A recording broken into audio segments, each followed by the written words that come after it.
Suatu hari, di sebuah desa terpencil di luar Tokyo, para ternak warga mulai mati secara misterius dalam semalam. Penyebabnya tidak diketahui. Bangkai hewan itu ditemukan dalam kondisi mengenaskan dan tubuh mereka tercabik-cabik, organ dalamnya hilang, seperti diserang monster. Warga desa pun memanggil Inugami, seorang detektif khusus yang menangani kasus paranormal, untuk menyelidiki kejadian tersebut. Tak lama, terlihat sekelompok anak berjalan pulang dari sekolah dengan penuh semangat. Mereka membicarakan kedatangan seorang detektif keren dari Tokyo. Di antara mereka ada seorang anak bernama Yataro, putra dari klien Inugami. Temannya menggoda Yataro, mengatakan bahwa ia seharusnya ikut pergi ke kota bersama sang detektif karena terlalu keren dan kaya untuk tinggal di pegunungan seperti ini. Mereka lalu meminta izin untuk mengunjungi rumah Yataro agar bisa melihat sang detektif. Yataro mengizinkan, dengan syarat mereka tidak mengganggu tamu tersebut. Setelah itu, Yataro menoleh ke arah ladang. Di sana terlihat seorang anak laki-laki berambut hitam, mengenakan kalung aneh, sedang bekerja keras. Namanya Kabane. Lalu Yataro mengejeknya dan menyuruh menjauh dari tamu karena wajahnya kotor dan tubuhnya berbau tidak sedap. Sementara itu, Inugami terlihat berhenti di pinggir jalan karena ban mobilnya bocor. Beruntung, Ibu Kusaka lewat dengan truk pickup miliknya dan menawarkan tumpangan. Ia mengatakan akan mengirim seseorang untuk mengurus mobil Inugami. Dalam perjalanan menuju villa, Ibu Yataro bernama Kusaka menjelaskan bahwa ternak yang sehari sebelumnya masih sehat tiba-tiba mati dalam semalam, dan bangkainya cepat membusuk. Menurutnya, kejadian ini bukan ulah manusia, dan seluruh desa diliputi ketakutan. Ia juga mengaku belum memberitahu anak-anak demi menjaga mereka tetap tenang saat pergi ke sekolah. Meski ia khawatir jika sesuatu terjadi pada mereka, rumor buruk akan menyebar. Setibanya di villa, Kusaka menyuguhkan teh kepada Inugami. Dari balik sudut ruangan, Yataro dan teman-temannya mengintip, penasaran. Inugami keluar untuk menyapa mereka, lalu meregangkan tubuhnya. Saat itu, ia kembali melihat Kabane bekerja di ladang dan bertanya apakah anak itu tidak bersekolah. Kusaka menjawab bahwa ia akan menjelaskannya nanti. Setelah itu, Inugami berendam di pemandian air panas di luar villa. Yataro masuk dan menawarkan diri untuk menggosok punggungnya. Ia mulai menceritakan betapa ia menyukai Tokyo dan ingin pergi ke sana. Karena bosan dengan ocehannya, Inugami menanyakan tentang anak yang bekerja di ladang. Yataro menjelaskan bahwa anak itu dijuluki si bau, karena sejak lahir tubuhnya berbau aneh dan wajahnya dianggap jelek. Karena itu, ia tidak diizinkan melayani tamu, dan tidak ada yang suka berada di dekatnya. Penjelasan itu justru membuat Inugami tertarik. Setelah keluar dari pemandian, Inugami menemui Kusaka dan meminta agar anak tersebut dijadikan pendampingnya selama ia menginap. Permintaan itu membuat Yataro sangat cemburu. Keesokan harinya, Kabane dipaksa mandi dan ditugaskan melayani sarapan Inugami. Setelah menyajikan makanan, ia berniat pergi secepat mungkin, tetapi Inugami menghentikannya. Ia memperkenalkan diri sebagai penyelidik okultisme dan bertanya apakah Kabane melihat sesuatu yang aneh saat bekerja di ladang. Anak itu memperkenalkan dirinya sebagai Kabane, lalu mengusulkan agar mereka berbicara setelah Inugami selesai makan, karena tak seorang pun di villa suka makan bersamanya akibat bau tubuhnya. Inugami menenangkannya, mengatakan bahwa itu bukan masalah, dan bahwa orang yang bekerja keras tidak seharusnya memikirkan hal seperti itu. Kabane sempat heran melihat betapa bersihnya Inugami, lalu mengungkapkan pendapatnya yang menurutnya, kasus kematian ternak itu disebabkan oleh monster. Hal ini membuat Inugami penasaran. Ia bertanya bagaimana Kabane bisa tahu, padahal kliennya tidak pernah menceritakan hal itu kepada anak-anak. Kabane mengaku bahwa dialah yang bertugas membuang bangkai ternak, dan ia melakukannya setiap malam bulan purnama. Ia juga mengatakan bahwa monster itu kemungkinan akan muncul lagi pada bulan purnama berikutnya. Mendengar hal tersebut, Inugami menjadi bersemangat dan memutuskan untuk tinggal di desa itu selama 5 hari, hingga malam bulan purnama tiba. Selama menunggu, Inugami membantu Kabane bekerja. Hubungan mereka pun semakin akrab. Mereka membersihkan selokan, berburu hewan liar, dan bekerja di ladang bersama. Suatu hari, saat bekerja di ladang, Inugami memperhatikan kalung batu aneh yang dikenakan Kabane. Ia meminta izin untuk melihatnya lebih dekat dan bertanya dari mana asalnya. Kabane menjelaskan bahwa itu adalah benda yang ditinggalkan orang tuanya saat ia ditelantarkan. Melihat wajah Kabane yang muram, Inugami memberitahu bahwa batu itu disebut Lickstone, sebuah artefak langka dan sangat berharga. Ia mengatakan tidak mungkin seseorang meninggalkan anaknya begitu saja sambil membawa batu sepenting itu. Artinya, orang tua Kabane tidak benar-benar meninggalkannya. Akhirnya, Inugami menawarkan jasanya sebagai detektif dan berjanji akan membantu Kabane mencari orang tuanya. Jika orang tuanya memang masih hidup, harapan itu membuat Kabane mulai bermimpi bahwa suatu hari ia bisa bertemu dengan orang tua kandungnya. 5 hari kemudian, pada malam bulan purnama, Kabane menunggu Inugami di belakang lumbung. Mereka berencana menyelidiki penyebab kematian ternak. Namun, yang muncul lebih dulu bukanlah sang detektif, melainkan Yataro. Ia langsung mencengkeram kerah baju Kabane. Dipenuhi rasa cemburu karena Inugami tidak memilihnya, Yataro mulai melampiaskan amarahnya. Ia menghina Kabane, menyebutnya pecundang bau yang ditelantarkan orang tuanya, juga berkata bahwa ibunya yang harus repot mengurusnya. Kini, menurut Yataro, Kabane bahkan berani merebut kesempatan yang seharusnya menjadi miliknya. Amarah Kabane pun meledak. Ia berteriak bahwa dirinya tidak ditelantarkan. Pernyataan itu justru membuat Yataro semakin murka. Ia meraih kalung batu di leher Kabane dan mengejeknya, mengatakan bahwa orang tuanya hanya meninggalkannya dengan batu bodoh. Lalu, ia merampas kalung itu. Tak kuasa menahan emosi, Kabane memukul wajah Yataro dengan keras hingga ia terlempar ke tanah. Air mata mengalir di mata Kabane. Yataro mengerang, mengeluh kesakitan, tetapi saat ia mendongak, ia melihat sosok mengerikan di hadapannya yaitu sebuah monster bermata merah yang berjalan seperti manusia, dengan gerak kaku layaknya mayat hidup. Yataro bangkit dan berlari. Kabane segera merebut kembali kalungnya, dan perlahan tubuhnya kembali normal. Kemudian, Inugami tiba di lokasi dan menemukan Kabane bersembunyi di balik tumpukan kayu, tampak murung dan ketakutan. Kabane menyuruhnya menjauh, mengaku bahwa dialah pelaku di balik kematian ternak dan monster yang selama ini dicari. Lalu, Inugami mengatakan bahwa meski itu terdengar aneh, ia ingin menunjukkan sesuatu yang penting. Ia lalu berbalik dan menurunkan celananya. Kabane panik hampir saja berteriak meminta tolong, tetapi Inugami memintanya untuk melihat baik-baik. Ternyata, Inugami memiliki ekor berbulu yang tumbuh dari tubuhnya. Inugami kemudian menjelaskan bahwa di dunia ini memang ada iblis, dan mereka berdua termasuk di antaranya. Ia mengatakan bahwa Kabane adalah hibrida manusia dengan iblis pemakan bangkai yang disebut Ghoul, sementara dirinya sendiri adalah Bak Danuki, seekor rakun anjing iblis. Ia lalu menjelaskan bahwa Lickstone di leher Kabane adalah batu khusus yang berfungsi menekan naluri buas kaumnya agar tidak menyerang manusia. Itu berarti Kabane bukan pelaku pembantaian ternak. Ada makhluk lain yang bertanggung jawab atas semua itu. Menyadari bahaya yang mengancam, Kabane mengambil kapaknya dan mengatakan bahwa Yataro berada di luar dan tidak mengetahui tentang serangan ini. Mereka harus segera melindunginya. Di sisi lain, Yataro berlari ketakutan, dihantui ingatan masa kecilnya. Saat berusia 5 tahun, ia pernah mendorong Kabane ke dalam kanal. Kepala Kabane terbentur keras, dan dari lukanya keluar cairan putih dan bukan darah. Yataro ketakutan melarikan diri. Namun, yang membuatnya bingung, Kabane pulang tepat waktu untuk makan malam seolah tak terjadi apa-apa. Ia mengira itu hanya imajinasinya sampai kejadian malam ini membuktikan bahwa Kabane memang bukan manusia biasa. Yataro mencoba masuk rumah, tetapi pintunya terkunci. Tiba-tiba, 2 anjing mayat hidup bermata merah menyerangnya. Perut mereka tercabik dan membusuk. Inugami datang tepat waktu dan menembakkan peluru hingga kepala salah satu anjing itu hancur. Ia berteriak kepada Kabane agar memenggal kepala anjing yang satunya. Inugami menjelaskan bahwa mereka adalah Ghoul yaitu makhluk yang tidak bisa mati, tetapi akan lumpuh jika kepalanya dipisahkan. Untuk mencegah regenerasi, tubuh mereka harus dikubur dalam lubang sempit dan dalam. Tak lama, Ghoul asli muncul dan menyerang Inugami, yang saat itu sedang melindungi Yataro. Monster itu menghindari peluru dan mencoba menginjaknya. Kabane berlari maju dan menghantamnya dengan kapak. Pertarungan sengit pun terjadi. Ghoul itu berhasil menjatuhkan kapak Kabane. Inugami mencoba menembak leher monster dari belakang, tetapi lehernya terlalu tebal untuk ditembus sekaligus. Pada saat genting itu, Kabane melompat maju, memukul monster tersebut, lalu menghujamkan lengannya ke dalam tenggorokan dan merenggut kepalanya dengan kekuatan brutal. Setelah semuanya berakhir, mereka mengubur jasad-jasad monster itu dengan benar. Dalam keheningan malam, mereka berjalan kembali ke penginapan. Dengan suara pelan, Kabane berkata bahwa mungkin ini pertama kalinya ia merasa tidak sendirian.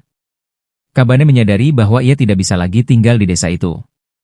Yataro kini mengetahui jati dirinya sebagai monster, dan semua insiden kematian ternak kemungkinan besar akan ditimpakan kepadanya. Inugami mengangguk setuju. Ia lalu berkata bahwa ia memiliki sebuah tawaran. Perlahan, ia mengarahkan pistol ke kepala Kabane dan mengungkapkan kebenaran yang mengejutkan. Sebenarnya, Inugami disewa oleh bibi Kabane untuk membunuhnya.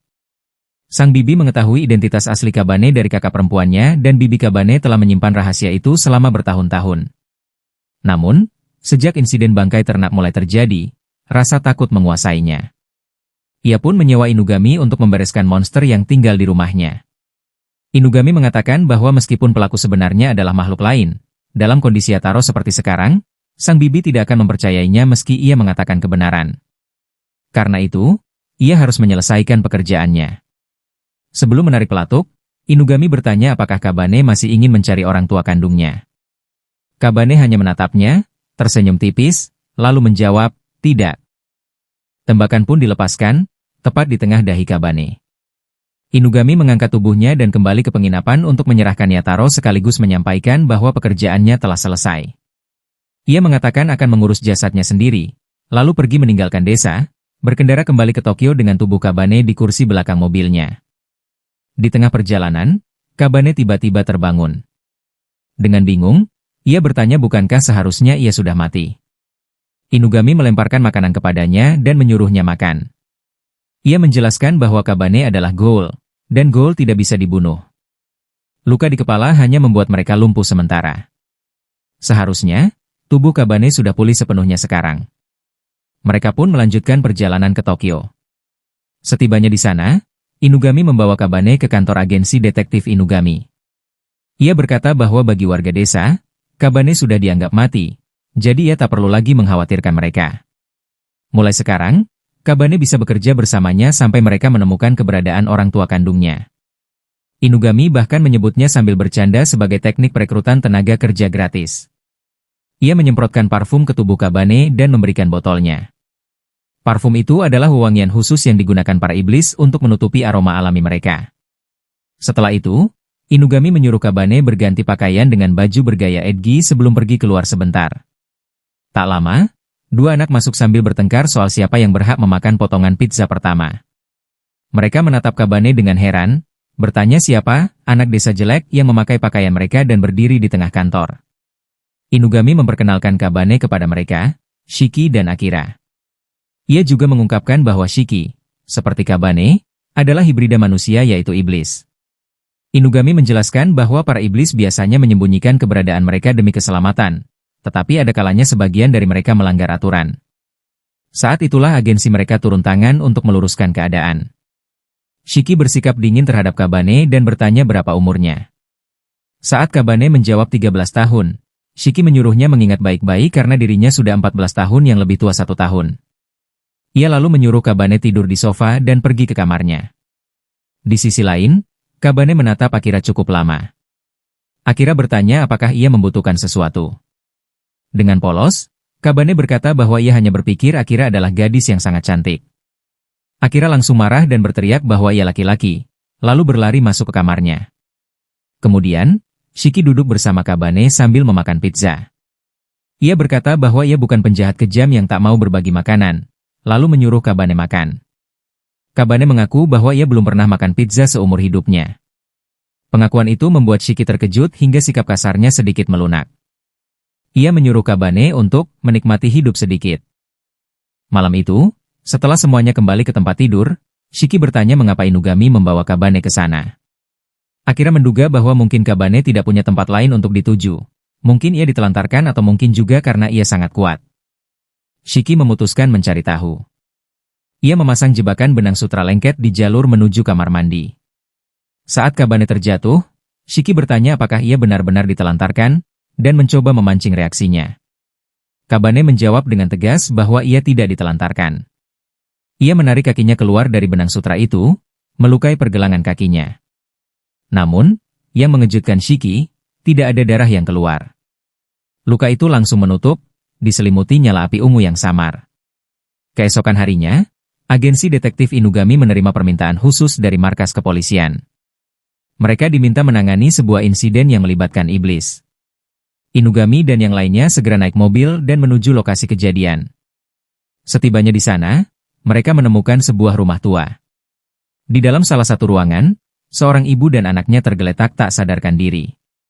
Seluruh ruangan dipenuhi jutaan serangga kecil yang merayap di mana-mana. Polisi telah menyegel ruangan tersebut. Salah satu petugas yang mencoba masuk sebelumnya langsung diselimuti serangga itu dan jatuh pingsan, sama seperti kedua korban. Inugami masuk bersama pasukan pekerja anaknya dan mengintip ke dalam ruangan. Ia menjelaskan bahwa serangga itu disebut Tricorpse bugs. Biasanya, mereka tidak berbahaya dan hanya menggigiti kulit mati manusia saat tidur. Namun, mereka memiliki makanan favorit tertentu. Menurut Inugami, serangga itu sedang mengelilingi sesuatu di tengah ruangan. Benda itulah sumber dari semua kekacauan ini, dan harus segera disingkirkan. Ia mengatakan bahwa dirinya bisa mengubah seluruh tubuhnya menjadi besi dan masuk dengan aman. Namun, proses itu membutuhkan waktu.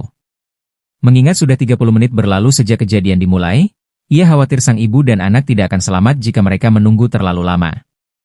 Shiki mengusulkan rencana lain. Ia berkata bahwa ia bisa menggunakan benang sutranya untuk memasang jebakan dan menarik benda tersebut dari kejauhan, dan Inugami memberinya kesempatan. Shiki membuka pintu sedikit dan mulai mengulurkan benang ke dalam ruangan. Namun, di luar dugaan, serangga itu justru mulai memakan benang sutra tersebut. Dalam sekejap, kemampuan Shiki menjadi tidak berguna. Akira ketakutan melihat jumlah serangga yang begitu banyak dan tidak bisa berbuat apa-apa. Inugami berpikir bahwa tidak ada pilihan lain selain menunggu hingga tubuhnya berubah menjadi besi dan masuk sendiri. Namun, saat itu Kabane melangkah maju dan berkata bahwa ia bisa melakukannya. Tanpa ragu, Kabane masuk ke dalam ruangan. Serangga itu langsung menyelimuti tubuhnya dari kepala hingga kaki. Namun, ia terus berjalan maju dengan tenang, seolah tidak terjadi apa-apa. Inugami menjelaskan bahwa sebagai manusia ghoul, Kabane tidak memiliki darah seperti manusia biasa. Tricorpse bugs melumpuhkan target mereka dengan menyuntikkan anestesi ke aliran darah, sehingga teknik itu tidak berpengaruh padanya. Selain itu, mereka juga tidak bisa memakannya karena tubuh Kabane mampu beregenerasi. Ia menambahkan bahwa pada suatu titik dalam hidupnya, Kabane pernah memiliki emosi dan perasaan seperti manusia lain. Namun, bibinya memperlakukannya dengan sangat buruk.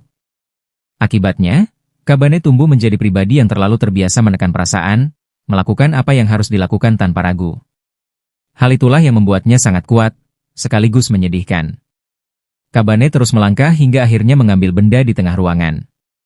Ternyata, benda itu adalah sepasang sepatu merah. Begitu sepatu itu diangkat, serangga tersebut langsung menghilang. Inugami segera memberi isyarat kepada para medis untuk masuk dan menyelamatkan sang ibu serta anaknya. Pada malam harinya, Inugami menjelaskan bahwa makanan favorit Tricorpse bugs bukan daging, melainkan rasa bersalah.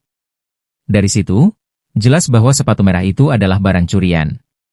Tak lama, anak sulung keluarga tersebut menghampiri mereka dengan mata berkaca-kaca dan mengucapkan terima kasih. Ia menjelaskan bahwa mereka adalah keluarga miskin yang hidup dengan satu orang ibu.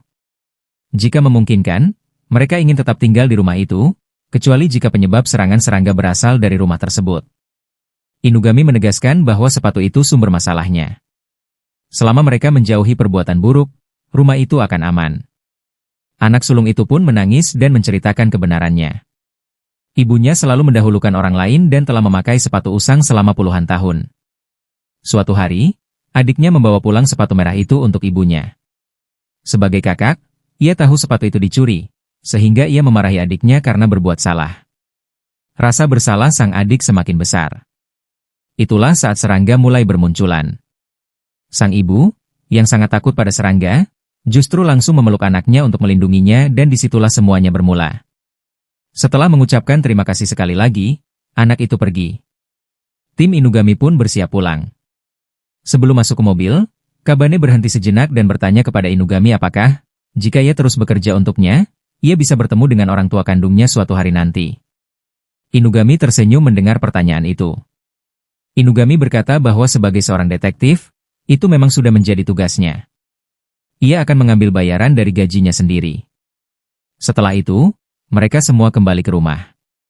Malam harinya, Shiki duduk bersama Kabane dan mulai menceritakan masa lalunya. Ia mengungkapkan bahwa dirinya adalah anak dari ayah manusia dan ibu iblis laba-laba.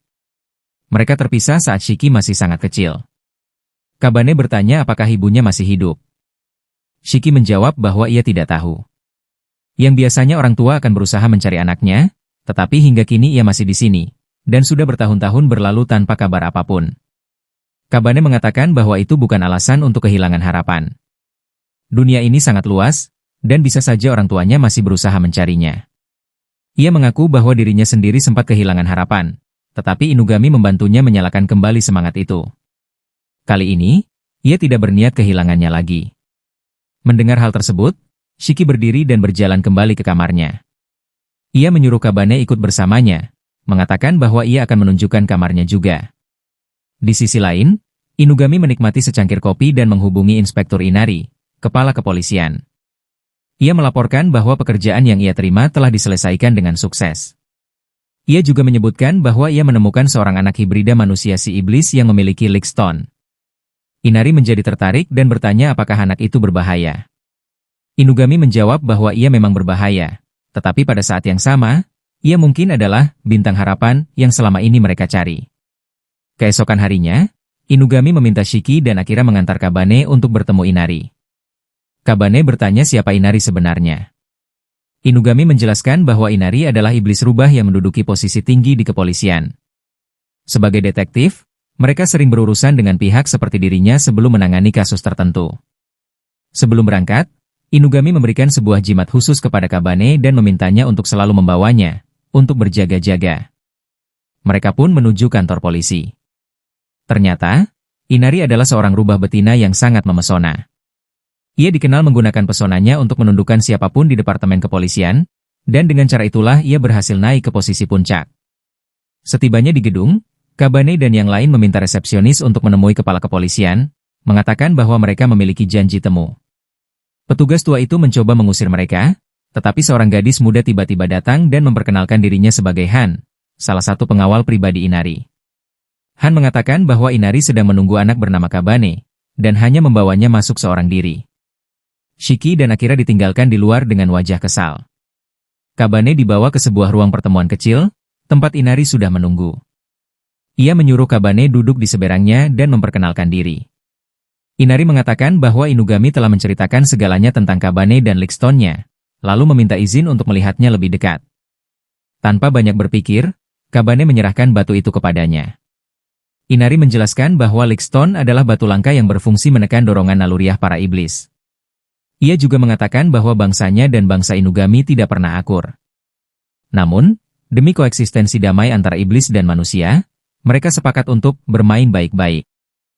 Ia menambahkan bahwa kaumnya hidup dengan memakan berbagai emosi dan perasaan yang dilepaskan manusia. Dengan batu ini, mereka tidak lagi harus terikat pada dorongan tersebut. Inari lalu menyatakan niatnya untuk meneliti cara memproduksi Lickstone secara massal. Tanpa peringatan, ia memerintahkan Han untuk memenggal kepala Kabane. Dua petugas kemudian dipanggil untuk menyegel kepala itu ke dalam sebuah koper dan menyingkirkan sisa tubuhnya. Inari menyuruh Han membawa kepala tersebut ke ruangannya dan menangani dua anak lain yang datang bersama Kabane. Han berkata bahwa Inari baginya seperti seorang ibu, dan ia akan selalu mematuhi perintahnya. Inari menepuk kepalanya sambil menyebutnya, anak baik, membuat Han tersenyum bahagia. Tak lama, Han berubah wujud menyerupai Kabane dan turun menemui Shiki serta Akira, sambil membawa koper di tangannya. Shiki bertanya kemana ia pergi dan apa isi koper itu. Kabane, palsu menjawab bahwa ia baru saja berbicara dengan Lady Inari dan diminta mengantarkan koper itu ke ruangannya. Mendengar sebutan Lady Inari, Shiki meringis dan mengejek, menanyakan mengapa ia memanggil nenek tua itu dengan sebutan terhormat. Ucapan itu membuat Han murka. Ilusinya runtuh, dan wajahnya berubah menjadi wujud rubah. Dalam sekejap, ia kembali ke wujud manusianya, melompat ke pagar atas, lalu meluncurkan bola api besar dari ekornya. Tak berhenti di situ, ia menembakkan rentetan bola api lainnya, seperti senapan mesin. Shiki dan Akira berlari dan bersembunyi di balik furnitur, lalu bertanya kepada Han apa yang sedang dilakukannya. Mereka heran, apakah ia berniat membakar seluruh gedung itu dengan semua manusia biasa di dalamnya. Han hanya menjawab dingin bahwa itu tidak masalah. Begitu seseorang masuk ke gedung ini, mereka langsung berada di bawah Jinjutsu Inari. Mereka berhenti merasakan dan berpikir hanya melakukan pekerjaan mereka sebagaimana mestinya. Han kembali menyerang, dan Shiki segera membentuk penghalang dengan menarik berbagai furnitur menggunakan benang sutranya. Secara diam-diam, Ia juga menarik benang yang sebelumnya dipasang ke koper Han dan berhasil menyambar koper itu. Begitu koper dibuka, mereka terkejut melihat kepala Kabane yang tampak buruk rupa. Mereka lari secepat mungkin untuk menghindari pandangan Han. Sementara itu, Han panik memikirkan bahwa ia gagal menjalankan perintah Inari, sehingga ia menjadi liar dan berteriak. Kabane menenangkan Shiki dan berkata agar ia melemparkannya ke arah Han lalu ia akan menangani sisanya. Shiki dan Akira bekerja sama, melancarkan serangan gabungan yaitu kepala Kabane yang menghantam Han. Kabane menggigit tulang selangkah Han hingga ia kehilangan banyak darah dan pingsan. Api di sekitar mereka juga padam. Ternyata semua itu hanyalah ilusi dan orang di dalam gedung sebenarnya hanya tertidur. Kabane lalu meregenerasi tubuhnya, dan membiarkan Akira melihat Excalibur miliknya. Shiki menyuruhnya menutup diri dengan jaket. Mereka semua keluar dan bertemu Inugami yang menunggu dengan mobil di luar. Inugami tersenyum, mengatakan bahwa semuanya berjalan sesuai rencana, lalu menelpon Inari. Sementara itu, Inari tengah meneliti Lickstone untuk memproduksinya secara massal. Tiba-tiba, batu itu berubah menjadi boneka rakun, dan ponselnya berdering. Inugami menelepon, menegurnya karena menyerang Kabane. Ia mengingatkan Inari bahwa ia kini terlalu tua untuk tertipu oleh teknik penyamaran tubuhnya. Lickstone milik Kabane tetap miliknya, dan jika Inari mencoba merebutnya lagi, ia harus berhadapan dengannya. Selain itu, Inari kini memiliki hutang budi padanya karena semua kekacauan yang terjadi. Di mobil, terungkap bahwa Inugami memberikan Kabane Lickstone palsu sebagai jimat keberuntungan untuk dikenakan di lehernya, sementara Lickstone asli tetap ia simpan di kepalanya sendiri. Setelah menangani semuanya, Inugami mengusulkan mereka makan bersama dan mengadakan pesta penyambutan untuk Kabane. Shiki dan Akira bertengkar soal makanan, akhirnya memutuskan membeli makanan Cina dan pancake, tetapi mereka justru mual saat berjalan pulang. Inugami kemudian menjelaskan kepada Kabane bagaimana mereka mendapatkan pekerjaan di bidang ini. Ada beberapa cara dari pencarian di web, dan mulut ke mulut, tetapi sebagian besar karena papan tanda mereka. Papan tanda itu memancarkan cahaya khusus yang menarik iblis dan orang-orang yang terpengaruh oleh iblis, sehingga pekerjaan biasanya datang dengan sendirinya. Secara kebetulan, papan tanda itu dibuat oleh Inari, sehingga mereka memiliki semacam hubungan kolaboratif dengannya. Tiba-tiba, mereka melihat Han yang terluka berjalan ke arah mereka. Shiki dan Akira bersiap bertarung, tetapi Han jatuh ke tanah dengan perut yang keroncongan. Mereka memberinya pizza, dan Han menjelaskan bahwa ia adalah anak baik yang diberi misi oleh Inari. Ia tidak pernah meninggalkan misi setengah jalan, jadi ia harus menyerahkan kepala Kabane kepada Inari. Han mencoba menyerang Kabane lagi, tetapi Inugami menghentikannya. Ia menyuruh Han turun dari meja, menegaskan bahwa Inari akan marah jika ia tidak patuh. Han langsung menjadi patuh dan bertingkah seperti anak baik. Inugami juga menyuruhnya mengucapkan terima kasih atas makanannya. Mereka memutuskan merawat Han untuk sementara waktu. Tak lama, seorang pria memasuki kantor mereka. Kabane mencium bau aneh darinya. Shiki menjelaskan bahwa itu adalah manusia yang dipengaruhi iblis, yang berarti mereka mendapat pekerjaan baru. Pria itu duduk di bagian kantor yang setengah bar, setengah ruang kerja, dan disuguhi minuman oleh Inugami. Klien mereka mengeluh tentang seorang gadis bernama Mao, yang telah ia cintai. Mao bekerja di distrik lampu merah, dan Yuno ingin mengungkapkan perasaannya kepadanya. Namun, setiap kali ia menunggu di luar gedung, ia tidak pernah melihat Mao keluar, sehingga tak pernah mendapat kesempatan untuk berbicara dengannya. Mendengar cerita cinta Yuno, Kabane penasaran mengapa setengah kantor mereka disulap menjadi bar. Shiki menjelaskan bahwa dulu, Inugami pernah bekerja dengan seorang partner yang ingin mendirikan bar di kantor. Sekarang, mereka bekerja sama lagi. Sementara itu, Akira ikut nimbrung dalam percakapan dan mulai berbicara tentang betapa indahnya cinta. Ia menunjukkan bahwa Shiki dan Kabane adalah hasil cinta antara manusia dan iblis. Hal ini membuat Kabane tertarik untuk mempelajari lebih lanjut tentang cinta. Kabane kemudian mendekati Inugami dan mengatakan bahwa ia ingin ikut bersama klien untuk membantu mengungkapkan cintanya, agar ia juga bisa belajar tentang cinta. Ia ingin memahami cinta karena orang tuanya menemukan cinta, dan mempelajarinya bisa membantunya lebih memahami orang tuanya. Inugami menatap wajah polos Kabane dan memutuskan untuk mengizinkannya. Ia meminta Shiki dan Akira untuk membantu, dan memberitahu Han bahwa jika ia ikut membantu, ia boleh membawa kepala Kabane sebagai janji. Setelah itu, Inugami memberitahu klien bahwa anak-anak itu akan menangani permintaannya dan menyuruh mereka berangkat. Saat itu, Klien melihat seekor tikus di ruangan dan menangkapnya dengan cepat, seperti kucing. Wajahnya pun sedikit mirip kucing. Ia menjelaskan bahwa ia mengoleksi tikus itu untuk diberikan kepada kekasihnya. Inugami menyadari bahwa ini pasti ulah iblis kucing, dan meminta Han untuk tetap di belakang karena ia takut pada hal-hal menjijikan seperti bangkai tikus. Yang lain pergi dan duduk di sebuah kafe di seberang tempat Mao bekerja. Anak-anak meminta Yuno menunjukkan foto Mao, dan ia memberikannya. Ia bilang Mao seharusnya keluar karena shiftnya hampir selesai. Namun anehnya, ia tidak pernah melihat Mao berjalan keluar. Tiba-tiba, mereka melihat iblis kucing muncul, berbentuk kucing pink dengan ekor bercabang. Mereka mendekat bersama Yuno dan memanggilnya. Mao mengenali nama Inugami dan bertanya apa yang mereka inginkan dari seekor kucing yang tidak bersalah, seperti dirinya. Anak-anak menjelaskan bahwa Yuno telah jatuh cinta padanya dan ingin mengungkapkan perasaannya. Mao berubah menjadi wujud manusia, yang mengejutkan Yuno. Ia mengatakan bahwa ia awalnya berencana menambahkan Yuno ke koleksinya agar bisa membawakan tikus juga, tetapi sepertinya pesonanya belum sepenuhnya bekerja. Ia kemudian menunjukkan 3 manusia lain yang hampir berubah menjadi kucing, dengan tikus di mulut mereka. Mao mengatakan bahwa itu bukan cinta, melainkan efek kekuatannya. Saat itu, Han melompat turun dari atas, wujud rubahnya kembali muncul, dan menangkap Mao. Ia membawanya ke Yuno dan menyuruhnya mengungkapkan perasaannya. Yuno memberikan sebuah kantong berisi tikus mati yang telah dikumpulkannya. Ia menjelaskan bahwa hidupnya penuh depresi dan kehilangan harapan setiap hari. Namun, ia bertemu Mao yang menjadi sinar pertama dan memberinya harapan. Ia ingin bersama Mao, meski harus berubah menjadi kucing demi itu. Setelah itu, mereka membiarkan Mao dan Yuno bersama dan kembali ke kantor untuk melaporkan pada Inugami. Han meminta Inugami menepati janjinya dan menuntut kepala Kabane.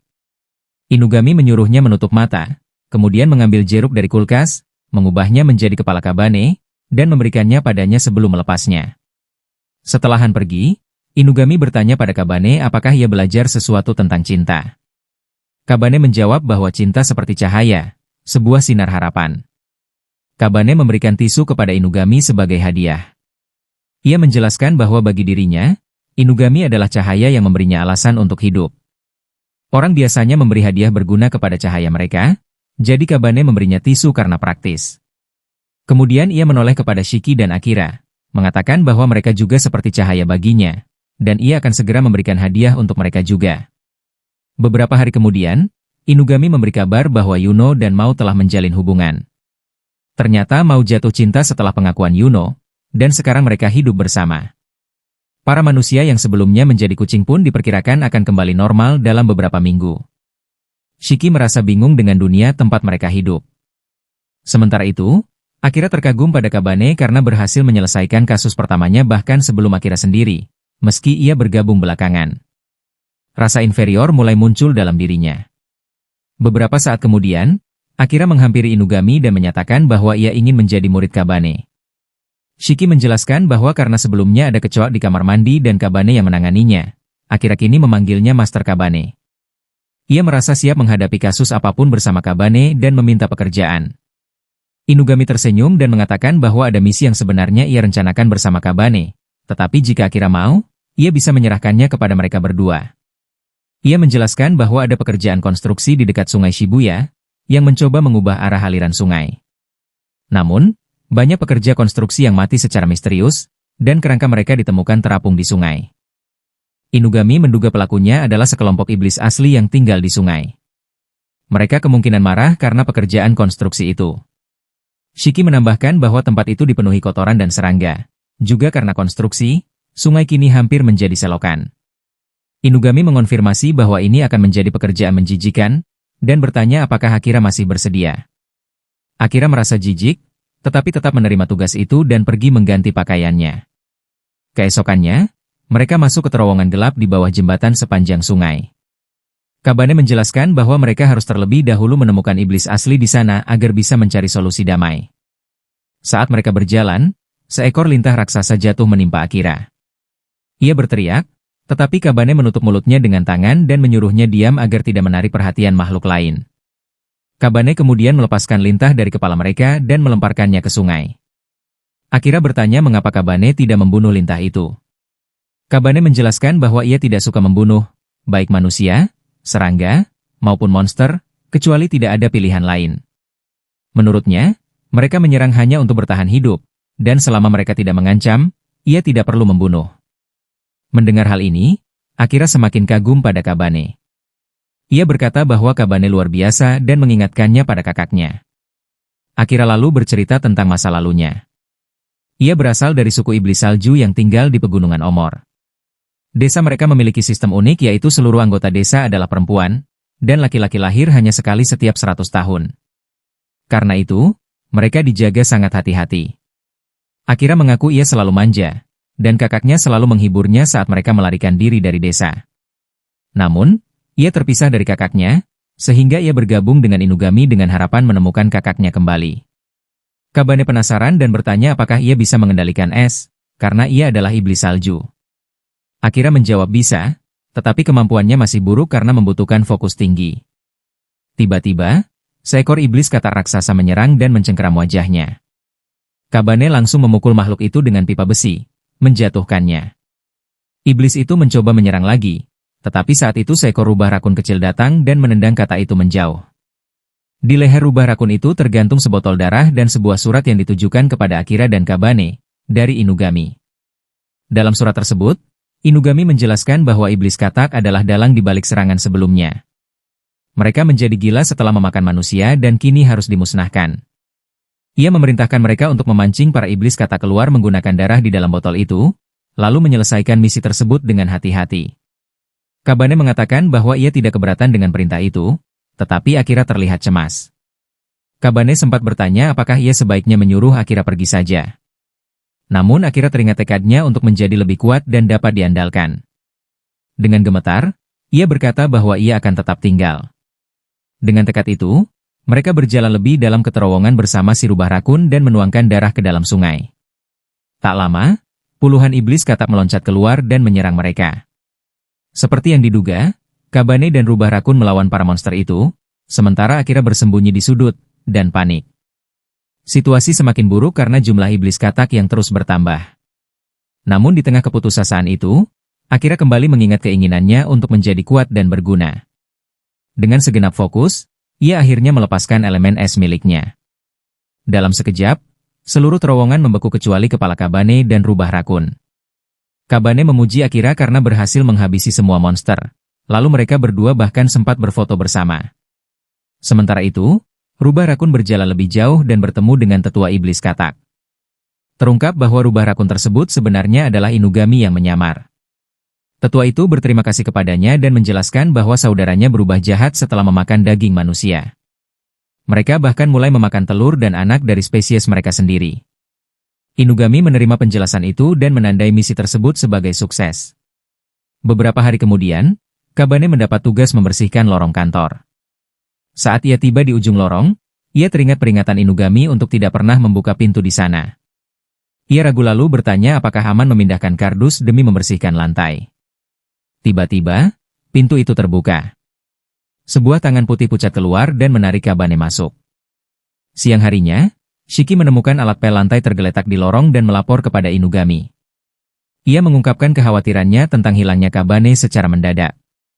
Mendengar itu, Inugami langsung panik dan bergegas menuju ruangan di ujung lorong bersama anak-anak lainnya. Di dalam ruangan tersebut, mereka melihat pria paling pucat yang duduk di kursi gaming, menghadap 6 monitor raksasa. Di sampingnya, Kabane duduk di lantai, dengan patuh membuka botol air dan kaleng makanan untuk pria itu. Inugami menghela napas dan berkata bahwa inilah yang paling ia khawatirkan. Ia memanggil pria itu dengan namanya, Mihai, dan memintanya melepas headphone. Mihai menoleh dan menyapa Inugami dengan santai. Ia bertanya mengapa Inugami tidak pernah memberitahunya bahwa ia mendapatkan budak yang begitu patuh dan mudah dilatih. Shiki dan Akira terkejut dan bertanya apakah Mihai sudah tinggal di sana selama ini. Pria itu mengangguk dan memperkenalkan dirinya sebagai Mihai Sang Vampir, Kepala Divisi Informasi dan Teknologi Komunikasi Agensi. Ia lalu dengan santai menyatakan bahwa mulai sekarang, Kabane akan menjadi pelayan pribadinya. Inugami menyipitkan mata dengan kesal dan menyuruh anak-anak keluar ruangan sebentar. Di luar, ia menjelaskan bahwa Mihai adalah partner lamanya dan juga seorang vampir yaitu makhluk yang berada di puncak hierarki iblis. Vampir memiliki kekuatan fisik luar biasa, pengetahuan luas, karisma tinggi, hampir abadi, dan tidak menua melewati masa kejayaan mereka. Lebih parahnya lagi, Mihai sangat membenci kebosanan. Ia telah mempelajari dan menguasai hampir semua keterampilan profesional yang ada. Ketika tak ada lagi hal baru yang bisa ia lakukan, ia mulai bosan pada dunia itu sendiri. Dan demi mencegahnya berubah menjadi penjahat utama, Inugami terpaksa membiarkannya tetap berada di agensi. Mihai memutuskan untuk mengundang Kabane ke kantor agensi, dan sejak saat itu ia menjadi kecanduan gacha game dan ia lebih suka menghabiskan waktu seharian di kamarnya. Selain menjadi gamer yang malas dan berkeringat, Mihai juga sangat melek teknologi. Ia bertanggung jawab membuat situs web perusahaan mereka dan menjaga keamanan data dari pihak Inari. Ia memperingatkan anak-anak untuk tetap menjauhi lorong kantor jika ingin hidup nyaman. Keesokan harinya, Kabane kembali menjadi budak yang patuh, melayani Mihai. Shiki dan Akira tiba-tiba masuk ke kamar Mihai, dan marah melihat Kabane disiksa mental menjadi budaknya. Mihai menawarkan untuk melepaskan Kabane jika mereka berdua bisa mengalahkannya dalam adu kekuatan lengan bersenjata. Shiki menerima tantangan itu, dan duduk di meja, tapi Mihai dengan mudah menjatuhkannya. Akira bahkan menolak untuk mencoba. Kabane bertanya apakah ia boleh mencoba, dan Mihai berkata bahwa itu adalah tugasnya untuk memenuhi permintaan budaknya yang kemudian dengan mudah mengalahkannya juga. Siang harinya, Kabane dikirim untuk membeli bahan makanan untuk makan malam. Dalam perjalanan, ia merenungkan keinginannya untuk menjadi lebih kuat agar bisa melindungi semua orang yang ia pedulikan di agensi. Ia duduk sejenak di taman untuk beristirahat, sambil berpikir apakah ia harus mulai berlatih. Tiba-tiba, Han jatuh dari pohon di belakangnya. Ia menoleh dan melihat Kabane duduk di bangku, lalu bertanya apa yang sedang dilakukannya di sana. Kabane sempat berpikir Han datang untuk mengambil kepalanya, jadi ia berusaha menyembunyikannya dengan menutup hoodie. Namun Han berkata bahwa ia tidak akan tertipu lagi. Dengan sedih ia menambahkan bahwa tidak masalah karena ia sudah tidak membutuhkannya lagi kepala Kabane yang lama telah digantikan oleh Fox Demon baru yang bersamanya. Han mengaku tidak bisa pulang dalam kondisi sekarang karena ia merasa menjadi anak nakal. Kabane menawarinya untuk bertarung bersama, dan mereka langsung terlibat dalam pertarungan jarak dekat. Pada awalnya, mereka seimbang. Namun kemudian Han berhasil menekan Kabane dan mulai memukul wajahnya dengan keras. Kabane membalas dengan headbutt, membuat Han terlempar ke tanah dengan hidung berdarah. Han menangis, mengatakan bahwa wajar jika Inugami meninggalkannya karena ia terlalu lemah. Kabane bingung dan hanya bisa memegang tangannya, mencoba menenangkannya. Han akhirnya menangis hingga tertidur, dan mereka duduk bersama di bangku itu hingga malam. Saat Han terbangun, Kabane berkata bahwa jika sulit untuk pergi ke Inari, ia boleh tinggal bersama mereka di tempat Inugami. Han menolak karena ia seorang Fox Demon, sedangkan Kabane rubah rakun. Namun kemudian Han tersenyum dan berkata bahwa ia tidak keberatan tinggal di taman bersama Kabane, yakin bahwa ia tidak akan kelaparan karena ada burung pipit dan merpati di sekitarnya. Kabane mengatakan bahwa ia harus pergi untuk mengambil bahan makanan, menjelaskan bahwa itu seperti tugas rumah. Ia berjanji akan kembali segera, dan Han setuju untuk menunggu sambil melepas tangannya. Sementara itu, Inugami terkejut melihat Mihai keluar dari kamarnya. Mihai menjelaskan bahwa tangannya cedera saat adu lengan dengan Kabane dan akan butuh seminggu untuk sembuh, jadi ia akan menghabiskan waktu dengan budaknya. Ia kemudian menipu dan mengunci Inugami di dalam kamar dengan kipat bom, yang akan meledak jika Inugami mencoba mengganggu. Ketika anak-anak datang, Mihai berkata bahwa Inugami sedang sibuk dengan pekerjaan lain dan meminta mereka mengurus misi spesial yang telah ia temukan. Shiki langsung antusias, mengaku ingin mencoba kemampuan barunya. Ia memanaskan ruangan hingga berkeringat, membuat tubuhnya tidak terlihat menggunakan benang laba-laba. Dengan kemampuan itu, mereka mulai membahas detail misi. Mihai menjelaskan bahwa target mereka adalah sebuah perusahaan bernama Bubby Electronics, yang telah menimbulkan masalah selama 3 tahun terakhir. Perusahaan Bubby Electronics pernah memiliki 16 karyawan yang mencoba untuk isekai diri mereka sendiri di salah satu pabriknya. Setahun kemudian, jumlah itu turun menjadi 0. Dan perusahaan kembali menjadi menguntungkan. Misi anak-anak adalah menyelidiki bagaimana hal itu bisa terjadi. Untuk itu, mereka membagi diri menjadi 2 tim, yaitu Tim A, Kabane dan Akira, yang akan menunggu dari luar. Tim B, Shiki dan Mihai yang menyamar sebagai mobil remote control canggih bernama Mihai Magnum untuk membuka pintu dari dalam. Begitu masuk, Shiki melihat cahaya dari salah satu ruangan. Mengintip, ia menemukan sekelompok orang bekerja berbaris, tampak seperti zombie yang depresi. Tiba-tiba, seorang karyawan lari keluar sambil menangis, mengaku ingin berhenti. Ia segera dihadang oleh manajer yang membawanya ke kantor konseling karyawan, menyuruhnya untuk tenang. Shiki mengintai dari belakang dan menyaksikan pemandangan mengerikan, yaitu seorang mosquito demon memasukkan sedotannya ke telinga pria itu dan menghisap otaknya dari dalam. Ternyata, manajer Ra dan kedua saudarinya adalah mosquito demon yang mengontrol gedung itu. Menurut Mihai, mereka memakan otak korban, meninggalkan tubuh lain tetap bekerja secara otomatis dan tanpa keluhan, sehingga perusahaan terus berjalan dengan efisien. Melihat pemandangan mengerikan itu, Akira langsung pingsan, karena ini adalah hal yang menakutkan baginya.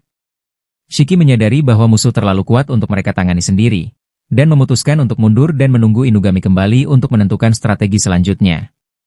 Saat Shiki berjalan untuk bertemu Kabane, Mihai mulai kesal karena Shiki terlalu tenang dan rasional.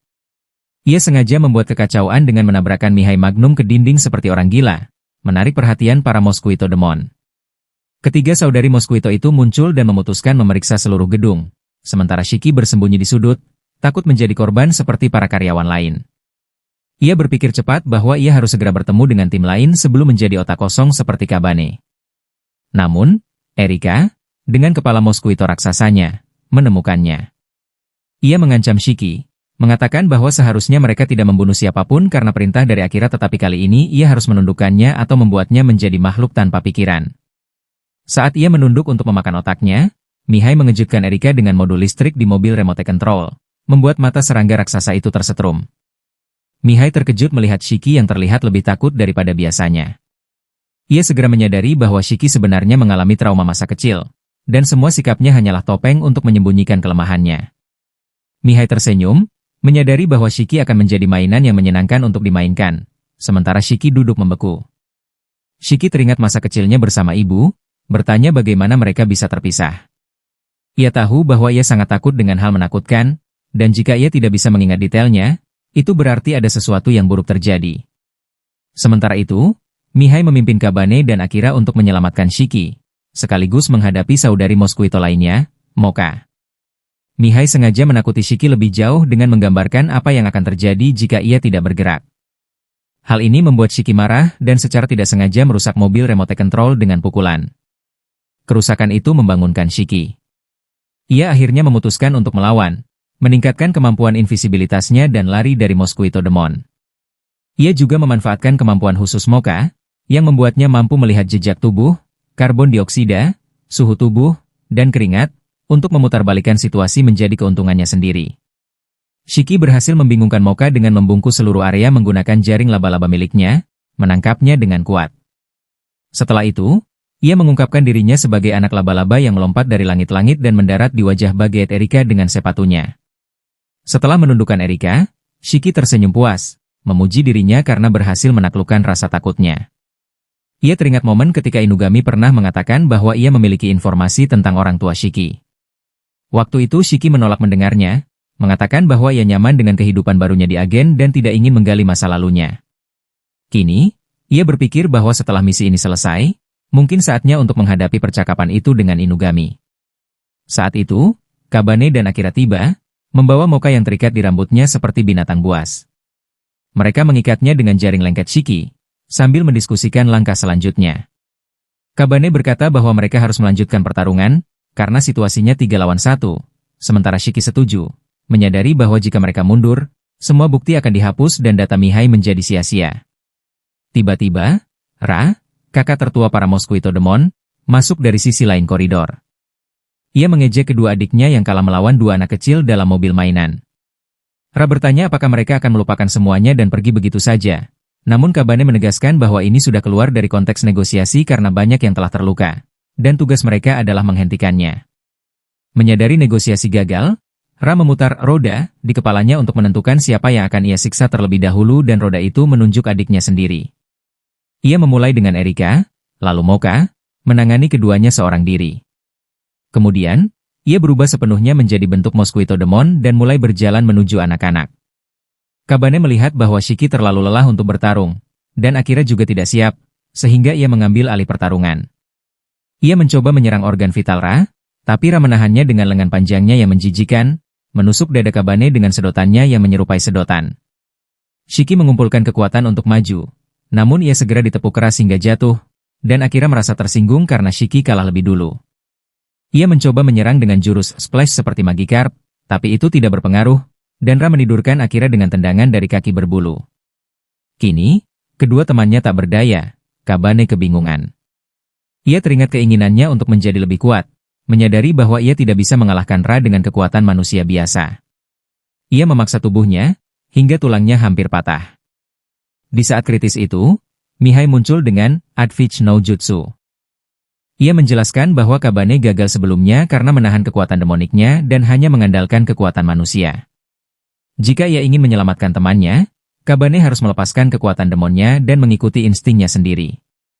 Kabane merenung sejenak, menanyakan hatinya sendiri apa yang ingin ia lakukan. Jawabannya jelas dan ia ingin merobek lengan menjijikan Ra dan menyelamatkan temannya. Ia berteriak sekuat tenaga, melompati semua level dan langsung mencapai Super Saiyan God, merobek lengan Ra hingga ia jatuh ke belakang. Kabane menatap Ra sambil memegang lengannya dan bertanya, apa perlu bantuan? Lalu melihat kekuatannya sendiri dan menyadari bahwa ia sebenarnya OP. Ia mulai merenungkan seberapa hebat kekuatan yang ia miliki sekarang, merasa tak tertandingi. Kabane, setelah merasakan kekuatannya sendiri, sempat membayangkan bisa menguasai dunia. Ia maju untuk menyelesaikan Ra, tetapi tiba-tiba Inugami muncul dari kamarnya dan berbicara melalui Mihai Magnum. Ia memuji Kabane atas kerja bagusnya dan mengatakan agar kembali sekarang, sementara informasi lainnya akan diserahkan kepada Inari untuk ditangani. Tiba-tiba, anak rubah baru, yang ditunjuk oleh Inari setelah Han, muncul. Ia memperkenalkan dirinya sebagai Noamaru dan mendekati Ra, menanam beberapa fire seeds di tubuhnya. Dengan sekali jentikan jari, ia membakar Ra dan kemudian melakukan hal yang sama kepada kedua saudara perempuannya, meninggalkan mereka hanya menjadi abu.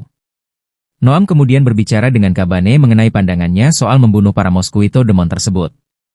Ia meminta Kabane untuk membawa teman laba-labanya kembali ke rumah karena sudah kelelahan dan dehidrasi. Sebelum pergi, Noam memberitahunya rahasia lain bahwa Inari belum menyerah untuk mendapatkan Life Stone milik Kabane, dan selama ini dia mengikutinya atas perintah Inari. Ia memperingatkan bahwa menantang Inugami bisa berbahaya, jadi mereka tidak akan menggunakan kekuatan untuk mengambil batu itu. Namun, jika Kabane menyerahkannya dengan sukarela, Inugami tidak akan menghalangi dan itulah yang diharapkan Inari. Noa menekankan agar Kabane berhati-hati, karena Inari adalah iblis yang licik. Kabane berjanji akan berhati-hati, dan Noa mengaku sebenarnya ia membenci Inari, sehingga ia memberitahunya semua ini. Setelah itu, mereka semua meninggalkan gedung perusahaan dan berjalan pulang. Di perjalanan, Akira marah pada Mihai karena berbohong tentang kesulitan misi ini. Mihai membela diri, mengatakan bahwa mereka seharusnya bersyukur karena misi muda Inugami sebelumnya membuat mereka tidak berkembang. Inugami menambahkan bahwa anak-anak itu telah berkembang lebih dari yang ia kira, tetapi jika Mihai mencoba hal serupa, ia akan mengirimnya ke Rumania, dibekukan dalam es. Malam itu, semua pergi tidur. Mihai berpikir bahwa jika ia tidak ingin membunuh Kabane, ia harus mencari cara untuk menghibur anak-anak itu, karena ia mulai menyukai mereka dan mungkin akan berbagi sebagian kebijaksanaannya suatu hari nanti. Keesokan harinya, Kabane mengecek detak jantung Shiki dan Akira dan merasa lega melihat mereka hidup. Saat ia melihat Shiki dengan ekspresi penuh perhatian, ia tiba-tiba ingat janji yang ia buat dengan Han dan berlari keluar untuk menemuinya. Ia menemui Han di taman, yang jatuh dari pohon dan ia menjelaskan bahwa sebuah misi mendadak muncul, diikuti hal-hal lain, hingga ia lupa tentangnya.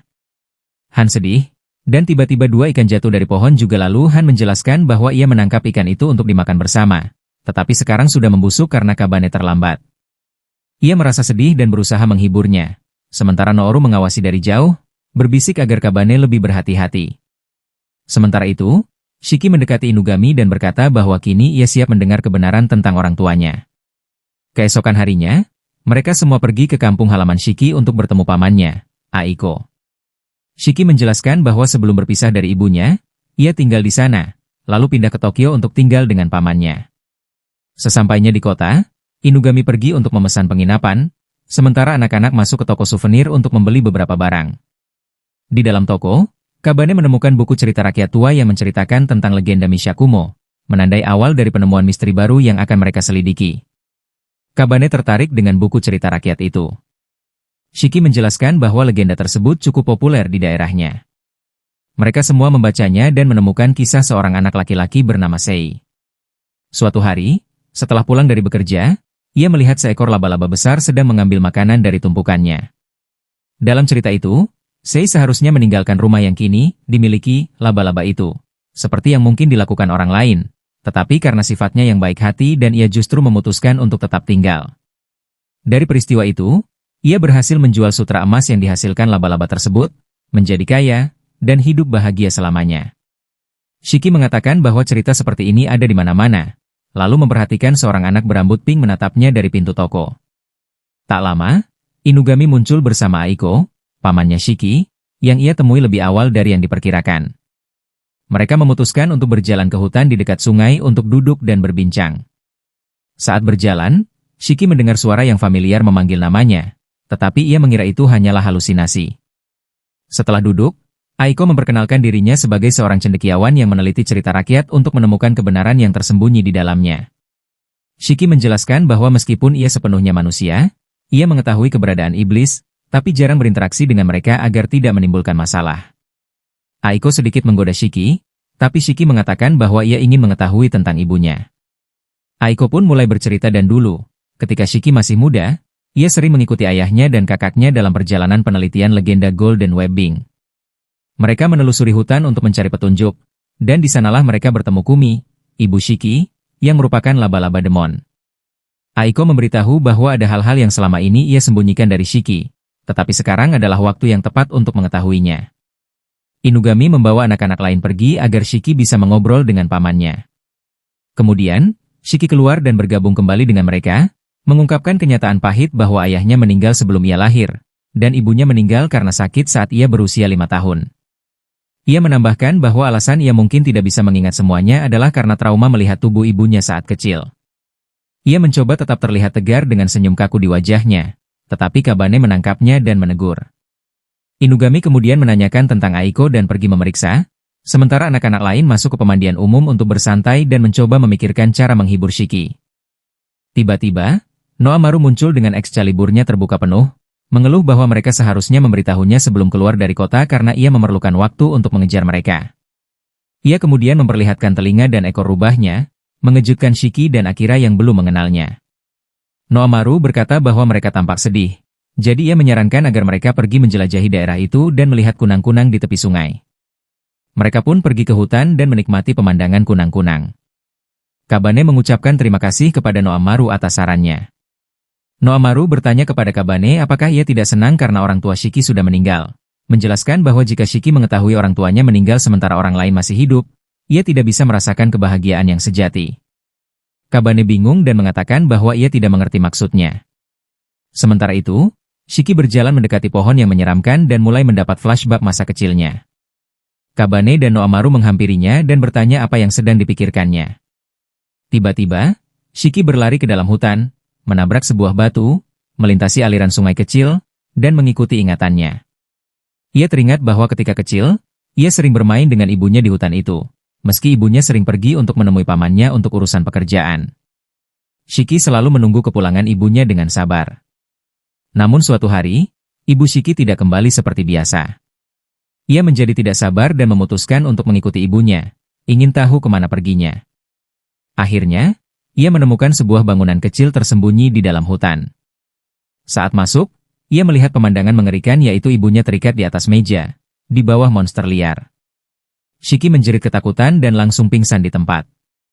Saat ia sadar, ia berada di kamar pamannya, Aiko yang memberitahunya bahwa ibunya jatuh sakit saat bekerja, sehingga harus tinggal sendiri untuk sementara sampai pulih. Selama bertahun-tahun, Shiki tinggal bersama pamannya tanpa menanyakan pekerjaan Aiko atau hubungannya dengan ibunya, takut mengetahui kenyataan yang menyakitkan. Kemudian, mereka semua tiba di bangunan tersebut. Noamaru menjelaskan bahwa tempat itu terlihat seperti laboratorium pembiakan buatan, dan pernah ada rumor tentang sutra penyembuh khusus yang bisa menyembuhkan segala penyakit bahkan menjadi pengganti organ manusia. Sutra ini dijual di pasaran dan konon berasal dari hibrida manusia dan demon, tetapi kasus ini ditutupi oleh Inugami.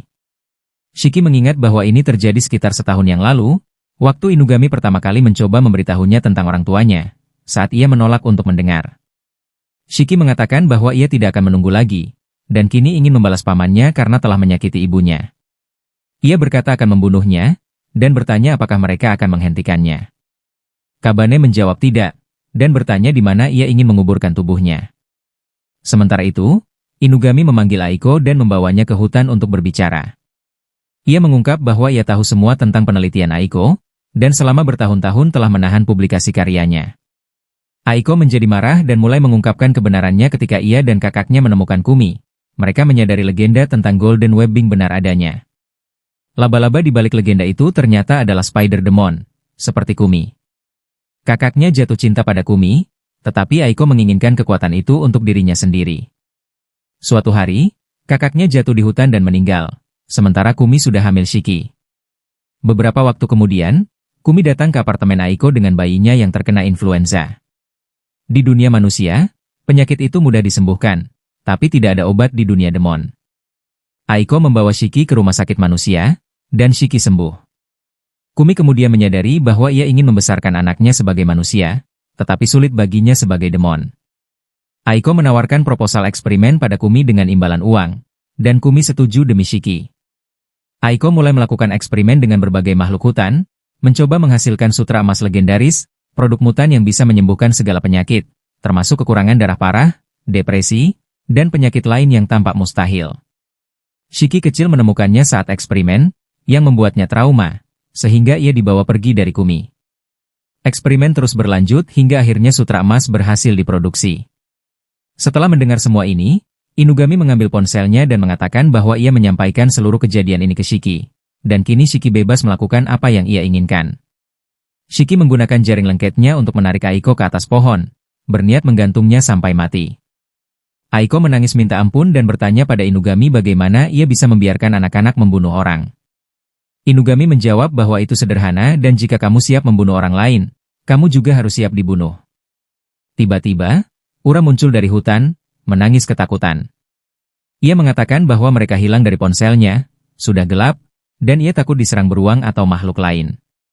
Inugami menenangkan Ura, tapi tak lama kemudian, mereka melihat monster ular laba putih muncul dari belakang hutan. Shiki menembakkan kepala monster ular laba itu, tetapi lengan kirinya tergigit, dan mulai membengkak berwarna ungu karena racun.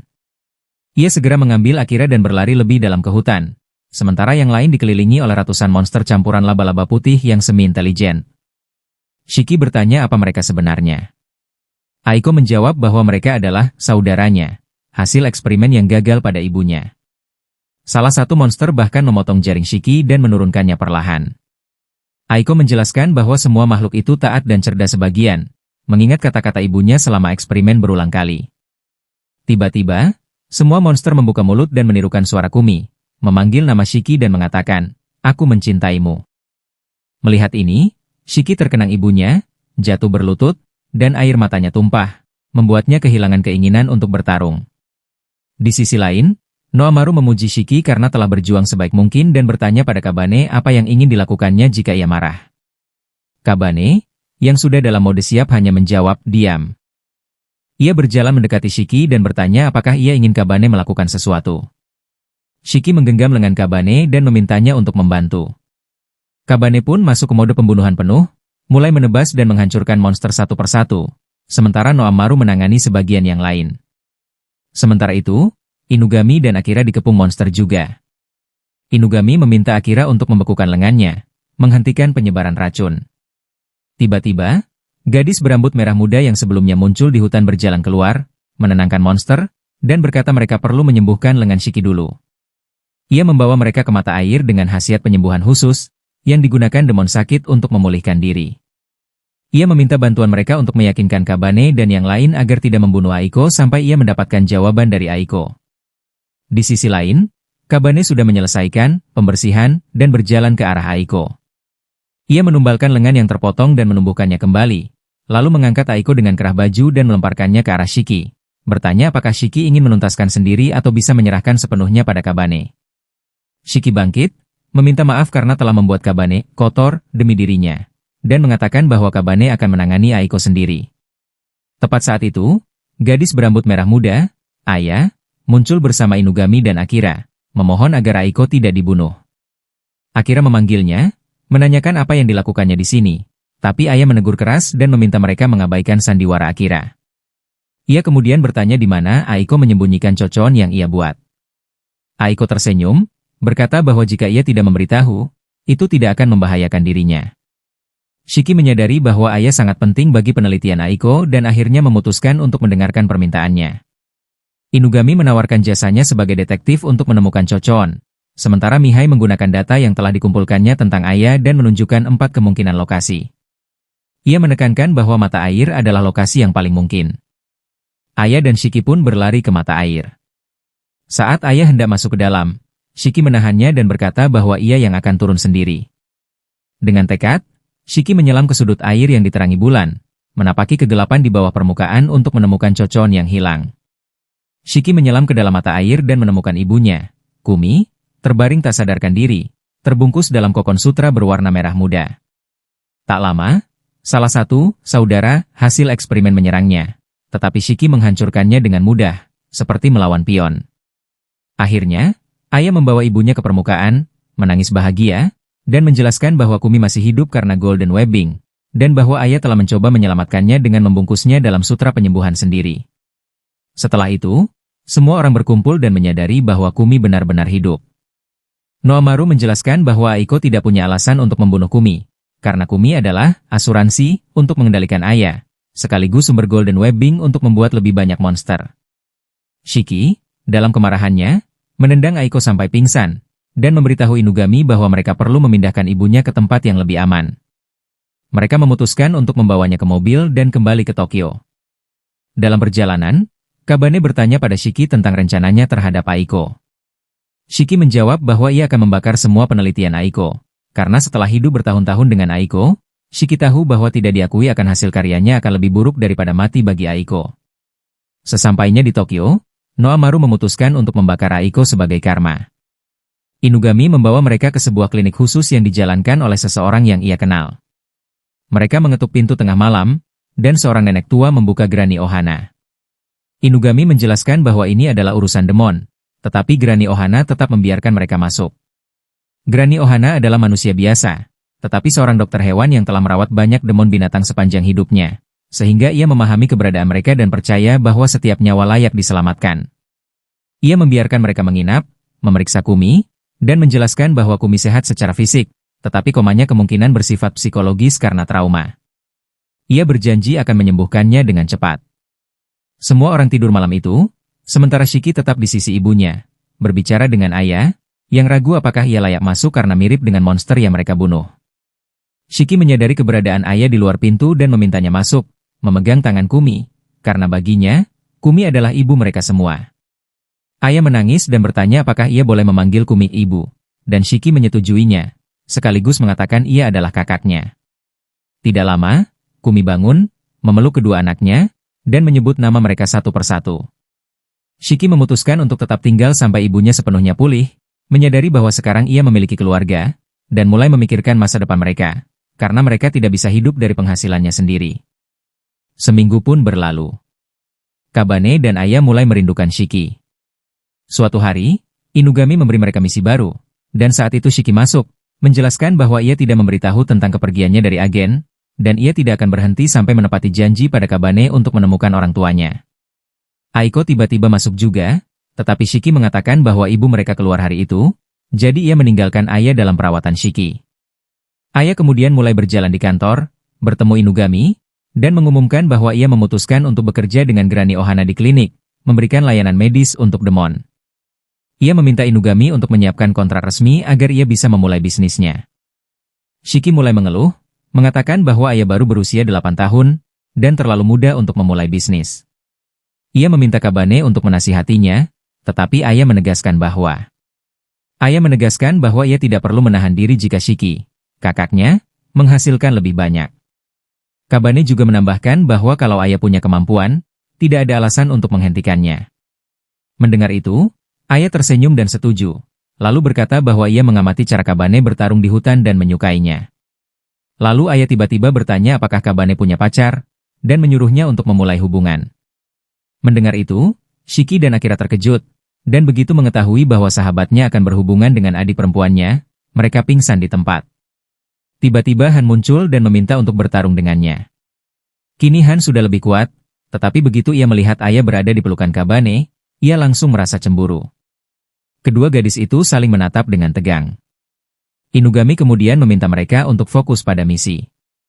Baru-baru ini, terjadi laporan tentang wanita yang wajahnya hancur parah di Harajuku. Kabarnya, ini kemungkinan ulah demon yang mencabut wajah korban. Shiki dan Ayah syok mendengar ini. Ayah memutuskan akan pergi bersama Kabane sementara Han mengawasi mereka. Mereka pergi ke Harajuku, tetapi dihentikan oleh seorang polisi. Han mencoba menunjukkan otoritasnya, tetapi diabaikan. Setelah Kabane menjelaskan bahwa mereka dari agen detektif, polisi itu membiarkan mereka masuk.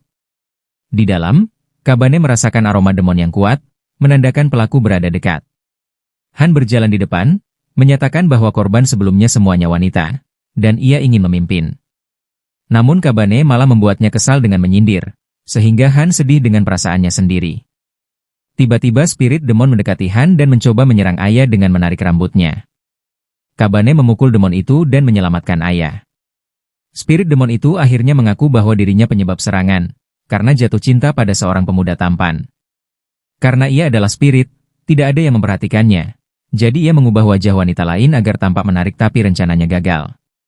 Kabane menegur demon itu, mengatakan bahwa cinta adalah memberi, bukan mengambil. Spirit demon bertanya apa yang ia tahu tentang cinta yang bahkan tidak bisa memperlakukan Han dengan benar. Kabane menoleh ke Han, yang ternyata merasa marah dan bingung karena hatinya bergejolak. Ia mencoba menyerang Ayah, tetapi Kabane menahannya. Han kemudian lari ke taman. Ayah kemudian membungkus spirit demon itu dengan sutranya, memberikan tubuh yang indah, dan membawanya kembali ke rumah. Kabane melaporkan bahwa Ayah menyelesaikan misi sendirian, dan Ayah memberinya ciuman di pipi, membuat Shiki pingsan lagi, sambil bertanya apakah Kabane setuju jika suatu hari ia menikah dengannya. Kabane pergi ke taman, menggoyang pohon favoritnya, membuat Han jatuh dari pohon, dan menghiburnya. Han merasa bahagia dan berkata bahwa sepanjang hidupnya, ia ingin menjadi nomor satu Inari, dan sekarang ia ingin menjadi nomor satu Kabane juga. Kabane hanya tersenyum dan berkata, semoga berhasil, karena ia tidak mengerti maksudnya. Keesokan paginya, Aiko datang menemui Kabane dan Han juga muncul tepat waktu untuk meminta pertarungan. Akira meminta Kabane untuk memutuskan sekali dan untuk semua, siapa yang akan menjadi kekasihnya. Namun Kabane berkata bahwa jika soal cinta, itu adalah Inugami yang merujuk pada kejadian kucing demon sebelumnya, membuat semua orang terkejut. Sementara itu, Inugami pergi membantu Kumi mengubur monster anak-anaknya yang mati di hutan. Beberapa hari kemudian, kakak Akira, Yu, datang ke Tokyo. Yu dan Akira dilahirkan di desa bersalju, membawa nuansa baru bagi misi mereka yang akan datang. Di pegunungan Amori, desa kecil itu hanya dihuni 200 wanita, dan konon setiap 100 tahun sekali, seorang laki-laki lahir. Namun kali ini, dua bersaudara lahir sekaligus, dan yang tertua dipilih menjadi kepala desa. Meski resmi menjadi kepala, kenyataannya para wanita mengontrol semua dari politik hingga hak berburu. Seiring tumbuh dewasa, sang pemuda menyadari korupsi dan ambisi desa, yang ingin mempertahankan kekuasaan untuk diri mereka sendiri. Ia pun memutuskan melarikan diri bersama adiknya. Ia membuat kesepakatan dengan para wanita dan ia akan menjadi kepala desa asalkan adiknya dilepaskan. Wanita-wanita itu setuju, tetapi segera mengirim pembunuh untuk memburunya. Mendengar hal itu, Yu memutuskan untuk naik ke kuil di puncak gunung dan menggunakan kekuatan Nullstone untuk menghapus seluruh desa dari muka bumi. Setelah itu, ia turun gunung untuk mencari adiknya. Sementara itu, Akira diselamatkan oleh sekelompok pengelana manusia, yang membawanya ke Tokyo, di mana ia tinggal bersama Inugami hingga saat ini. Sekarang, Yu akhirnya tiba di Tokyo, mencari informasi tentang Inugami dan Akira. Di kantor, Akira tetap seperti biasa, ceroboh dan merepotkan, hingga membuat Kabane dan Shiki kesal. Mereka menegurnya dan memanggilnya beban, membuat Akira sedih. Ia bahkan merobek boneka kesayangannya yang dinamai sesuai kakaknya. Untungnya, Mihai memperbaikinya dan menambahkan upgrade pada boneka itu. Sedih dan patah hati, Akira meninggalkan sebuah catatan dan meninggalkan kantor. Saat berjalan, ia menemui kakaknya. Yu bertanya apakah Akira masih tinggal dengan Inugami, dan Akira menjawab bahwa ia sudah meninggalkan tempat itu karena tidak dibutuhkan lagi. Yu kemudian membawa Akira keluar kota. Meskipun tampak dingin dan misterius, Akira terlalu senang untuk peduli, karena ia akhirnya bisa bersama kakaknya. Di luar kota, Yu bertanya kepada Akira rumah seperti apa yang ia inginkan, dan sesuai permintaannya, ia membangun istana es raksasa, lengkap dengan perabotan dari es. Akira ingin mengambil foto, tetapi Yu menghancurkan kameranya dengan kaki dan membekukannya. Setelah itu, ia pergi untuk mencari makanan, meninggalkan Akira terkunci di dalam istana dengan kekuatan esnya. Sementara itu, Kabane dan Shiki berjuang di kantor, mengerjakan tugas-tugas kecil yang biasa dilakukan Akira. Mereka merusak berbagai hal dan bahkan bertengkar satu sama lain, menyadari bahwa keberadaan Akira selama ini mencegah mereka bertengkar. Dengan itu, mereka sepakat untuk mencari Akira dan meminta izin Inugami untuk menjemputnya kembali. Inugami setuju, tetapi tiba-tiba melihat laporan tentang istana es raksasa yang muncul di luar kota, dikelilingi oleh kerumunan orang. Mereka semua bergegas ke lokasi dan melihat Yu keluar dari istana. Ia mencoba menyerang orang-orang, tetapi Inugami segera menembak tangannya untuk menghentikannya. Inugami menyadari Nullstone tertanam di dada Yu. Batu itu bekerja berlawanan dengan Lickstone dan ia memakan Life Force penggunanya lalu memberinya kekuatan luar biasa untuk menghancurkan segalanya. Inugami bertanya apa yang dilakukan seorang demon dari desa Su di sini, tetapi Yu hanya menjawab bahwa ia tidak perlu menjawab pertanyaan itu, karena Inugami adalah orang yang menjaga adiknya. Shiki mengonfirmasi bahwa Yu adalah kakak Akira, menanyakan keberadaannya. Yu hanya menatap mereka dingin dan berkata siapa mereka dan ketika mereka menjawab bahwa mereka adalah teman Akira, ia memutuskan untuk membekukan mereka dan membawanya masuk ke istana sebagai dekorasi.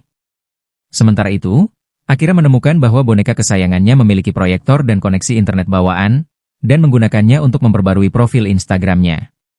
Setelah mengalahkan Inugami dan yang lainnya, Yu membuatkan kamar mandi dan tempat tidur untuk Akira, lalu memanggilnya ke bawah. Akira datang dengan senang hati, tetapi jatuh tersungkur saat melihat patung dingin temannya.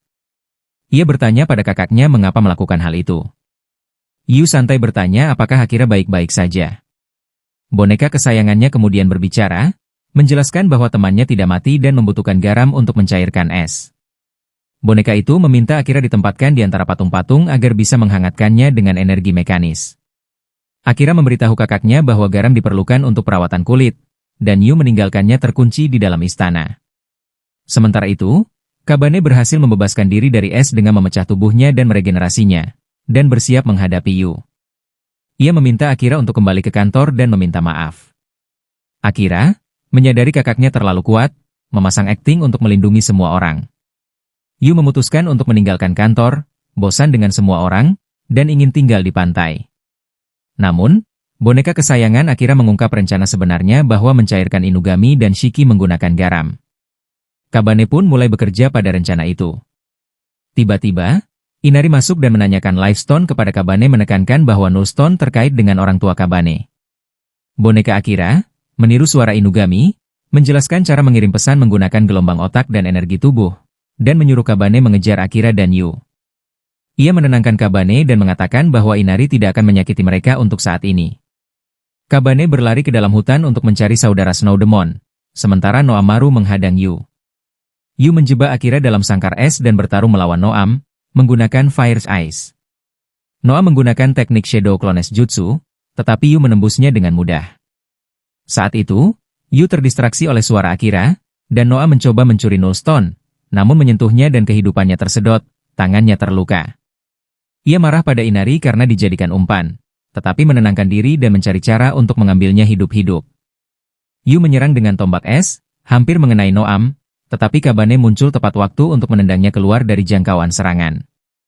Mereka pun bekerja sama, menyusun rencana untuk menaklukkan Yu. Noam menyadari bahwa sulit mendekat tanpa membeku, tetapi Kabane menggunakan api sebagai armor untuk menghadapi kekuatan es Yu.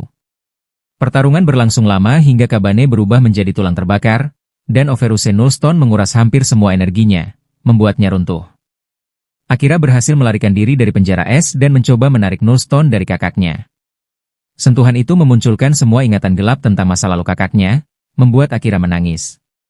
Namun Kabane datang dan menolong, menggabungkan Lifestone dan Nullstone, menghasilkan kekuatan satu kesatuan. Dengan hilangnya kekuatan Nullstone, istana es runtuh, dan Inugami serta Shiki kembali normal. Inari mencoba merebut kembali Stone dengan kecerdikan, tapi Inugami tiba tepat waktu dan mengembalikannya ke Kabane. Semua kembali ke klinik Ohana, di mana Aiko merawat luka-luka mereka. Mereka melakukan percakapan dengan Yu dan Akira. Yu merasa bersalah atas semua nyawa yang hilang dan memutuskan menanggungnya sendiri. Namun Akira akhirnya memberikan tamparan dan menyuruhnya bergantung pada temannya. Setelah semua tenang, Kabane bertanya tentang sejarah Stone, karena bisa menjadi petunjuk menemukan orang tua. Inugami menjelaskan bahwa Kimono Jin adalah nama perang antara manusia dan demon ribuan tahun lalu. Untuk mencegah konflik terulang, para demon teratas menanam kekuatan mereka di benda ini dan menurunkannya ke keturunan. Ini berarti orang tua Kabane bisa jadi kepala klan demon kuat, memberi mereka arah untuk mencari asal-usul keluarga. Akhirnya, Akira memutuskan perjalanan bersama kakaknya, sementara Kabane dan Inugami memulai pencarian orang tua. Shiki tetap di Tokyo dengan ibu dan saudara perempuannya, menjaga kantor. Di sisi lain, Inari menugaskan Han untuk mendekati Kabane, mencoba memenangkan hatinya dan mendapatkan Life Stone dan Null Stone. Sebelum berangkat, Kabane bertanya apakah ia bisa singgah di taman, dan Han bergabung dengan mereka, bersemangat untuk perjalanan yang baru dimulai. Dengan itu, Season 1 Kemono berakhir.